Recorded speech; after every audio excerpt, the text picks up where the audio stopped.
இது வரைக்கும் எந்த பிக் பாஸ் சீசன்லையும் நடக்காத ஒரு விஷயம் இந்த சீசனில் மட்டும் நடக்குது அப்படின்ற மாதிரி நான் சொல்லலைங்க.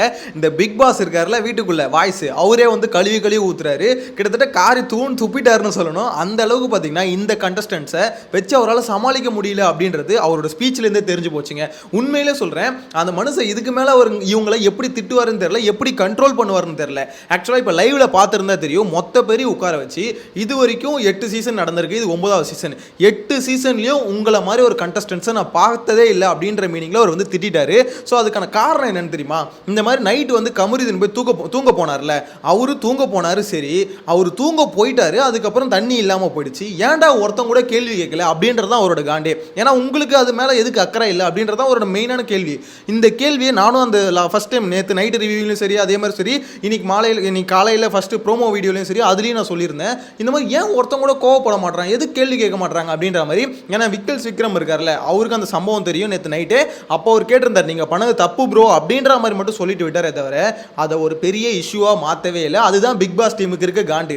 யோசிச்சு பாருங்களேன், அந்த டீம் என்ன பிளான் பண்ணுவாங்க? இந்த தண்ணியை கம்மி பண்ணிக்கிட்டே வந்தால் இவங்களுக்குள்ள ஒரு சண்டை வரும் அப்படின்றது பேசிக் கான்செப்ட். அதுதான் உங்களுக்கு கரெக்டுங்களா? இந்த தண்ணி கம்மி பண்ணுறது. இப்போ சில பேர் தண்ணி அதிகமாக யூஸ் பண்ணிட்டாங்கன்னா மிச்ச பேருக்கு வந்து பார்த்தீங்கன்னா தண்ணி கிடைக்காது. அப்போ என்ன பண்ணுவாங்க? ஒருத்தருக்கு ஒருத்தர் சண்டை வரும். அப்படி இல்லை ட்ரம்மில் வந்து பார்த்தீங்கன்னா அந்த டேங்க்கில் வந்து தண்ணி ரொம்ப கம்மியாக இருக்குது, இவங்க தண்ணி பிடிக்கிறது வந்து மிஸ் பண்ணிட்டாங்க அப்படின்னா மற்றவங்க கேள்வி கேட்பாங்க. அது மூலிமா இவங்க ஒரு ஆர்குமெண்ட் வைப்பாங்க. அது மூலிமா இன்னும் கொஞ்சம் சண்டை அதிகமாக வரும், கண்டென்ட் கிரியேட் ஆகும். இதுதானே பிக் பாஸோட கான்செப்ட். மெயினாக அந்த டாஸ்க்கை கொடுத்ததுக்கான ரீசனே அதானே. ஆனால் என்ன நடந்தாலும் சரி, தண்ணியே அவன் பிடிக்கலனாலும் சரி, போய் தூங்கிட்டாலும் சரி, எல்லாருமே சகஜமாக சகிச்சுக்கிட்டு இருந்துடுறாங்க. இதை பார்த்ததுக்கப்புறம் அந்த பிக் பாஸ் அந்த மனுஷனுக்கு வந்து உண்மையிலே சொல்கிறேன், இவனுங்க யார் அதிசயமாக இருக்கானுங்க. 3 நாளாக குளிக்கல, தண்ணி இல்லாமல் இருந்தால் கூட பிரச்சனை இல்லாத மாதிரி அமைதியாக இருக்கானுங்களே. இவனுங்களை எப்படி நம்ம வந்து ட்ரிகர் பண்ணுறது? அதாவது பிக் பாஸ் வந்து எப்போவுமே ட்ரிகர் ரொம்ப அதிகமாகிடும். அதாவது கோவம் வந்து ரொம்ப அதிகமாக வரும் கண்டஸ்டன்ஸுக்கு. அப்போ என்ன பண்ணுவாங்க, எப்படி கண்ட்ரோல் பண்ணலான்னு சொல்லிட்டு கன்ஃபர்ஷன் ரூமில் ஒவ்வொருத்தரையும் கூப்பிட்டு வச்சு பேசுவார். இந்த சீசன் வந்து இவனுங்களை எப்படி கோவப்பட வைக்கிறது அப்படின்ற மாதிரி அந்த மனுஷன் யோசிக்கிறாரு. ஏன்னா அவங்களை கோவப்படவே வைக்க முடியல. ஏதாவது பற்றி கவலைப்பட்டால் தானே கோவப்பட வைக்க முடியும். இந்த சீசன் கண்டஸ்டன்ஸை வந்து பார்த்தீங்கன்னா கோவப்பட வைக்கிறது ரொம்பவே கஷ்டப்படுறாரு பிக் பாஸ் அப்படின்றது கிளியராக தெரிஞ்சு போச்சு. அதனால தான் வந்து பார்த்தீங்கன்னா கூப்பிட்டு வச்சு எல்லாரும் காரி துப்பு. இப்போ இந்த மேட்டர் ஃபுல்லாவே கமருதீனை சுற்றி தான் நடந்தது. ஸோ கமருதீன் தான் ரெஸ்பான்சிபிள் எடுத்துக்கணும் அப்படின்ற மாதிரி ஒரு வார்த்தையில் பார்த்தீங்கன்னா மற்ற கண்டஸ்டன்ஸ் எல்லாம் சொல்லிட்டு போயிட்டாங்க. ஆனால் அவரோட கேள்வி என்னன்னா, ஓகே இப்போ கமருதீன் தான் ரெஸ்பான்சிபிள், சபரி தான் ரெஸ்பான்சிபிள் அப்படின்னு சொல்றது எல்லாமே 100% கரெக்ட் தான். ஆனால் இப்போ மற்ற கண்டஸ்டன்ஸ் அதை பற்றி கேள்வி கேட்டிருக்கணும். அப்படி இல்லைன்னா நீங்கள் மிட் நைட் டாஸ்க் வந்து எல்லா சீசன் 8 சீசனில் மிட் நைட் டாஸ்க் நடந்திருக்கு. இந்த 8 சீசன்லேயும் சரி, மிட் நைட் டாஸ்க் நடக்கும் போது அந்த டாஸ்க்கு சம்மந்தப்பட்ட கண்டஸ்டன்ஸ் எல்லாருமே வெளியே தான் இருந்திருக்காங்க. யாரும் போய் இந்த மாதிரி தூங்கினது இல்லை, ரெஸ்பான்சிபிள் இல்லாமல் இருந்ததில்லை அப்படின்ற மாதிரி சொல்கிறாங்க. அது உண்மை. இத்தனைக்கும் அதெல்லாம் ஒரு டாஸ்க்கு. இது வந்து இவங்களுக்கு அத்தியாவசிய தேவை. அதெல்லாம் டாஸ்க்கோடு முடிஞ்சிருது. இப்போ ஒரு டாஸ்க் கொடுத்தாங்கன்னா அந்த டாஸ்க்கில் ஜெயிக்கிறோம் தோக்குறோம் அப்படின்றது ஒரு வெற்றியோ தோல்வியோ அதோடு முடிஞ்சிருச்சு அது. ஆனால் இது அப்படி இல்லை, இவங்களோட அத்தியாவசிய தேவை. உங்களுக்கு தண்ணின்றது தேவை. இது வந்து அத்தியாவசிய தேவைக்கான ஒரு டாஸ்க். இதில் நீங்கள் விளையாடி தான் ஆகணும், ஜெயிச்சு தான் ஆகணும், கரெக்டாக இருந்து தான் ஆகணும் அப்படின்னும் போது அதில் போயிட்டு ஒருத்தர் தூங்க போயிட்டாரு, மிச்சம் எல்லாருக்குமே அதுக்குள்ள வந்து பொறுப்பு இல்லை அப்படின்ற மாதிரி ஒதுங்கி இருந்தீங்கன்னா இது எப்படிப்பட்ட ஒரு கண்டஸ்டன்டோட மனநிலை அப்படின்றது தான் பிக் பாஸோட கேள்வி. ஸோ இந்த கேள்வியை தான் நம்மளும் கேட்டுட்டு இருந்தோம். உண்மை என்ன தெரியுமா? இவங்க இப்போ திட்டார்ல, திட்டினதுக்கு அப்புறம் இவங்களாம் திருந்திடுவாங்கன்னு நினைக்கிறீங்களா? வாய்ப்பே இல்லைங்க. வாய்ப்பு இல்லை ராஜா அப்படின்ற மாதிரி தான். ஏன் அப்படி வாய்ப்பு இல்லைன்னு சொல்கிறேன்னா, அதாவது ஒரு விஷயம் வந்து இப்போ ஒரு டாஸ்க்கை வந்து அது எதுக்காக கொடுக்குறாங்க, ஏன் கொடுக்குறாங்க அப்படின்னு புரிஞ்சு விளையாடுறவங்களுக்கு தான் அது புரியும். ஆனால் இங்கே யாராவது அந்த மாதிரி புரிஞ்சு விளையாடுறாங்களா அப்படின்னு பார்த்தீங்கன்னா புரிஞ்சில் விளையாடுறதில்ல. ஏதோ ஒன்று போய் நிற்க சொல்கிறாங்க, போய் நிற்கிறோம் அப்படின்ற மாதிரி. இது சில பேர் தோணும், அப்படின்னா அவ்வளோ மோசமாக இருக்காங்க கண்டஸ்டன்ஸ் அப்படின்ற மாதிரி கேட்டிங்கன்னா, இதுக்கு முன்னாடி போட்ட வீடியோஸ் இருக்குல்ல, அதோட கமெண்ட்ஸில் போய் பாருங்கள்.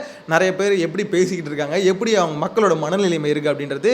ஏன்னா இந்த கண்டஸ்டன்ஸு தப்பாக பேசணுன்றது எனக்கு விருப்பம் இல்லை, ஆனால் உண்மையிலே அப்படி தாங்க இருக்கானுங்க. இப்போ கொடுக்குற டாஸ்க்லாம் இருக்குல்ல, ரொம்பவே டஃப்பான டாஸ்க்கு. இந்த டாஸ்க்குக்கெலாம் உண்மையிலே கண்டஸ்டன்ஸ் வந்து கரெக்டாக விளையாடிட்டு இருந்தாங்கன்னா வீட்டுக்குள்ளே பயங்கரமான பிரச்சனைகள் கிளம்பிட்டு இருக்கும். இப்போ வரைக்கும் அந்த பிரச்சனை இருந்தது, தொடப்பக்கட்ட பிரச்சனை, அதுக்கடுத்து திவாகர் கூட வந்து பார்த்தீங்கன்னா வாய்க்கா தகராறு, இப்படி தான் பிரச்சனை வந்துட்டு இருக்கே தவிர ஒரு டாஸ்க் பேஸ் பண்ண பெரிய பிரச்சனை வந்து இது வரைக்கும் கிளம்பவே இல்லை. அது இவ்வளோ டஃப்பாக கொடுத்துட்டு இருக்காங்க. ஒரு பக்கம் தண்ணி, ஒரு ட்ரம்மில் வந்து தண்ணி பிடிக்கணுமா, அந்த டாஸ்க் ஒரு பக்கம் இருக்குதா, ஒரு பக்கம் சூப்பர் டீலக்ஸ் வந்து வேலை வாங்கணும், அதே மாதிரி பிக் பாஸ் ஹவுஸில் இருக்கவங்க வந்து வேலை செய்யணும். ஸோ இது இவ்வளோ பிரச்சனைகள் இருக்கும் போது கூட பிரச்சனை கிளம்பலைன்னா பிக் பாஸுக்கு தான் அது பெரிய பிரச்சனை. கண்டிப்பாக கேள்வி வரும்ல, ஏன்டா கண்டென்ட்டே வரலன்னா எப்படா டிஆர்பி அப்படின்ற மாதிரி. ஆல்ரெடி மக்களோட மைண்ட் செட் இந்த சீசனை வந்து நிறைய பேர் வெறுத்துட்டாங்க, பார்க்கல அப்படின்றதான் உண்மை. அது ஒத்துக்கிட்டு தான் ஆகணும். ஏன்னா பிக் பாஸ் வந்து நல்லா போனால் தான் அதோட இம்பாக்ட் வந்து வெளியே க்ளீனாக தெரியும், ட்விட்டர் ஃபுல்லாக தெரியும். ஆனால் இது வந்து அந்த அளவுக்கு ஒன்றும் இம்பாக்ட் நான் கூட நினச்சேன் ஒரு நாள் 2 நாள் அப்படி தான் இருக்கும் அப்படின்ற மாதிரி நினச்சேன். ஆனால் இப்போ வரைக்கும் பார்த்தீங்கன்னா அது அப்படி தான் இருக்குது. பெருசாக ஒரு பெரிய இம்பாக்ட் வந்து கிரியேட் பண்ண மாட்டுது. இப்போதைக்கு அவங்களுக்கு வந்து ஓரளவுக்கு கொஞ்சம் ரீச் இருக்குல்ல, அது காரணம் யார் தெரியுமா? இவங்க வைக்கிற டாஸ்க்லாம் கிடையாது. வாட்டர் மெலன் ஒருத்தர் இருக்கார்ல, அந்த மனுஷன் உள்ளே இருக்கிறதுனால மட்டும்தான் இப்போதைக்கு ஓரளவுக்கு வந்து கண்டென்ட்லாம் கிரியேட் ஆயிருக்கு அப்படின்ற மாதிரி தான் எனக்கு என்னமோ தோணுது. எனிவேஸ், இப்போ பிக் பாஸ் வந்து கழிவு ஊற்றுறது காரணம் என்னன்னா, இவங்க கிட்ட இருக்க தண்ணியிலேயே அந்த கேப்டன்சி டாஸ்க் இருக்குல்ல, தலை டாஸ்க், அதோட ப்ரோமோ கூட பார்த்துருப்பீங்க. அது வீடியோ போடணும்னு நினச்சேன் தனியாக. எனிவேஸ் இதிலே பேசிடலாம். அந்த கேப்டன்சி டாஸ்க் வந்து பார்த்தீங்கன்னா இப்போ நடக்க போகுது. அந்த டாஸ்க்கு வந்து தண்ணி வந்து அந்த ட்ரம்லேருந்து எடுத்துக்கலாம்னு நினச்சாரு. ஆனால் இவனுங்களே தண்ணி இல்லாமல் இருக்கானுங்களேன்னு சொல்லிட்டு கடைசியில் காரி துப்பிட்டு நீங்கள் ட்ரம் எடுத்துகிட்டு போங்க, நான் தண்ணியை விட்றேன், போய் இப்பயாவது வெய்யுங்கடா அப்படின்ற மாதிரி தண்ணியை விட்டுருக்காரு. ஸோ அந்த தண்ணியை போய் நிற்க சொல்ல கமருதினும் இவர் சபரியும் போய் அவங்க ரியாக்ஷன் கொடுத்தானுங்க பாருங்க. எனக்கு அதை பார்க்க சொல்ல உண்மையில் சபரி அந்த இடத்துல குறை சொல்லவே முடியாது. ஏன்னா சபரி வந்து வேலை செஞ்சாப்பல அது ஒத்துக்கிட்டு தான் ஆகணும். ஆனால் கமருதின் அந்த அளவுக்கு இருந்தாரான்னு கேட்டால் அதுதான் கேள்விக்குறி. ஆனால் கமருதீன் கூட மிஸ் ஆகுது ஓகேங்க. ஆனால் மற்றவன் ஏன் கேள்வி கேட்கலன்றதான் எனக்கு ரொம்ப இதுவாக இருந்தது. அது கடைசியில் பார்த்தீங்கன்னா பிக் பாஸே கேட்டார். எனிவேஸ், இப்போ அந்த ட்ரம்மில் தண்ணி பிடிச்சதுக்கப்புறம் இப்போ கேப்டன்சி டாஸ்க்கு அதில் தண்ணி எடுக்கணும். டாஸ்க் என்னென்னு பார்த்தீங்கன்னா ஆல்ரெடி ஒரு டாஸ்க் முடிஞ்சிச்சு. அதாவது இந்த பால் பொங்கல் வைக்கிற ஒரு டாஸ்க் கொடுத்தாங்களே, ரொம்ப பயங்கரமாக யோசிச்சு டிஃப்ரெண்ட்டாக ஒரு டாஸ்க் கொடுத்தாங்களே, அதே மாதிரி அதோட அடுத்த கட்டம் என்னென்னா துணி துவைக்கிறது. ஜீன்ஸ் பேண்ட்டு அழுக்கு ஜீன்ஸ் பேண்ட் வந்து பார்த்தீங்கன்னா மொத்தமாக கொடுத்துருவாங்க.